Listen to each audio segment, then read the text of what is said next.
তো বন্ধুরা, এই ভিডিওতে আমি আপনাদের দেখাতে চলেছি ভৌত বিজ্ঞানের একটি প্রজেক্ট ক্লাস 9-এর।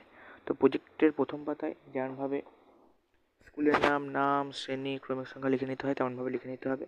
আর যে প্রজেক্টের নাম মিশ্রণের পৃথককরণ সেটাও লিখে নিতে হবে। তারপর হচ্ছে প্রজেক্টের জন্য ভূমিকা,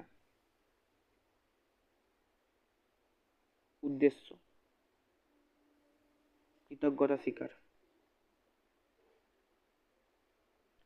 স্বীকারে এখানে কিন্তু আমি আমার নাম লিখেছি, স্কুলের নাম আমার, বিভাগ আমার, তারপর ছাত্র, রোল নাম্বার, এগুলো একটু দেখে শুনে লিখতে হবে, ঠিক আছে।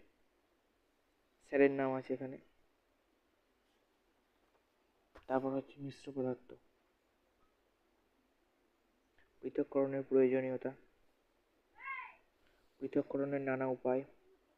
তো পাতন, এদিকে পৃথককরণের উপায় হচ্ছে পাতন, আর বাম দিকে ছবি পৃথককরণের। এক পাতায় লিখতে হবে, এক পাতায় ছবি আটকাতে হবে। এখানে পৃথককরণের পাতন, আর এখানে হচ্ছে পাতনের চিত্র। তারপর হচ্ছে যে আংশিক পাতন, এটা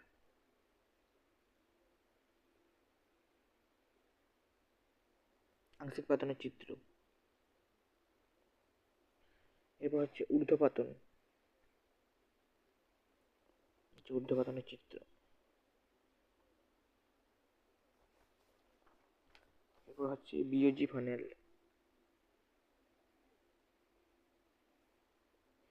চিত্র।